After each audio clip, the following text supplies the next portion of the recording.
Now, what would happen if you ate like a cow? I'm not talking about when you look out into the field and you see this cow grazing on the grass. I'm talking about what a cow eats in the last 200 days of its life. This cow is forced to consume a tremendous amount of starch. The cow is prevented from doing a lot of exercise because they're very small spaces, and they're put in front of this starch 3 times a day. Their diet the last 200 days is about between 70 and 90% starch. Take a look at our food pyramid for a second. You can see at the very top, use sparingly fats, oils, and sweets. It says not to eat a lot of sugar. If we look at the very bottom, the majority of calories, 6 to 11 servings, should be in the form of starch. And that would be like bread, pasta, cereal, crackers, biscuits, things like that. The average American consumes between 65 to 70% of their calories as starches. I want to show you something. Corn chips.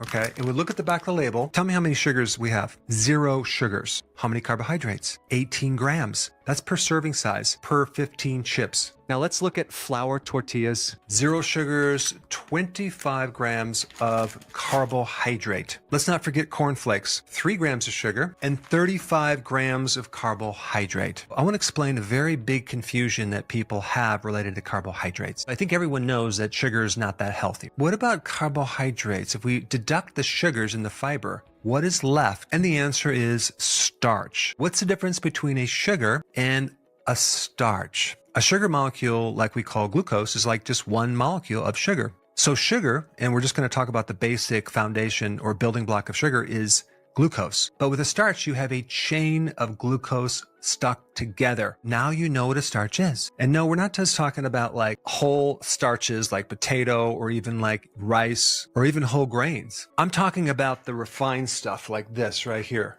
corn starch. And by the way, we consume a tremendous amount of this refined cornstarch every single day in a lot of our foods. Let's just go back to this food pyramid for a second. You see the bottom foundation of the food pyramid should be mostly starches. 65% of our calories should be in the form of starches. These are actually hidden sugars. Ultra-processed starch is worse than sugar. These ultra-processed starches will jack up your blood sugar way more than just glucose. When you look at this food pyramid, what you're looking at is you're looking at a lot of refined carbohydrates we are recommended to eat. And the only reason that that's recommended is because the lobbyist groups are very, very powerful. And the food companies are extremely powerful. Only 4 companies control the entire grain market, and they have a tremendous amount of money. Unfortunately, the scientists who actually create the food guidelines are just unfortunately very corrupt, because it was found that over 90% of them had some type of vested interest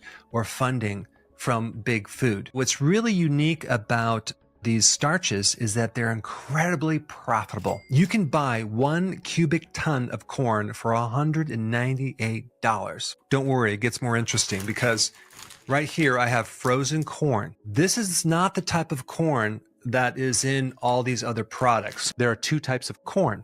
You have field corn, or another name for that is dent corn, and then you have edible sweet corn, right? The type of stuff that you have in corn on the cob or you'd buy as frozen corn. And so this dent corn or field corn is not even edible, but this we use as the feed to fatten cattle to create a marbling effect of their muscles. And they make so many different things out of corn. They make ethanol.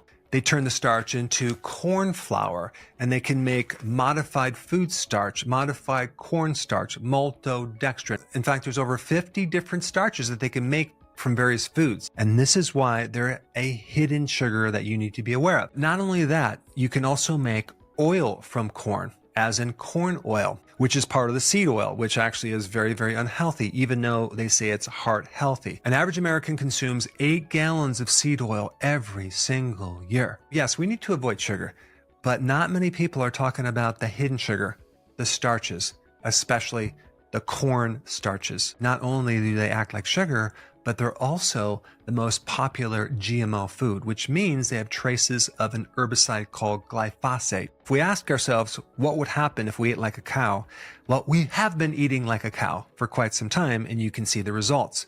We have obesity, fatty liver, we get heart disease, and the list goes on and on. The normal cow stomach is not meant to digest grains. It's meant to break down grass. Grass is fermented with bacteria, and that fiber feeds the microbes. The problem with feeding grains to a cow is that the microbes now create this excess amount of acid, and they get what's called acidosis, and you get a lot of infection, and that's not very healthy for a cow. This is one of the big reasons why in their food they put a lot of antibiotics to counter this bacterial overgrowth. If we're consuming all this grain, we probably also have a similar thing. That's what happens when we consume the grains, and it creates inflammation in the gut, and that creates all sorts of allergies and abnormal fermentation in the wrong place. We need fermentation a little bit lower in the digestive tract, not in the small intestine. And so this is definitely not a what if problem. This is like we have been consuming very similar foods to cattle for quite some time. And if I put some dent corn in front of you right now, to see if you could actually eat it, you would absolutely not want to eat it. It's disgusting. Unless we turn it into a powder and different things to make the texture a little bit easier to consume. An average person in America consumes 35.5 pounds of cornstarch every single year. They consume 60 pounds of corn sweetener every single year. High fructose corn syrup and other sweeteners that are made from corn. And as far as corn seed oils, an average consumer consumes 11.5 pounds of this seed oil every single year. If we wanted to add the soy oil into that mixture, you can add another 28 pounds. So what should we do? Number one, we should not support these intensive farming practices. I would highly recommend not buying food from cows that are in feedlots. Instead, start buying grass-fed, grass-finished beef. If you and I start buying grass-fed, grass-finished animal products, these very large industrial farms are going to have to allow cows to live on more space to consume grass, what they were designed to consume. But people will not do that unless they have the awareness of what's going on. And at the core of what we feed our animals is dent corn and soy. The more that you avoid these foods, you can help make a difference and shift the market from the conventional grain-fed cattle. On that note, let's talk about the healthiest food that you possibly can eat. And I put that information in this video right here. Check it out.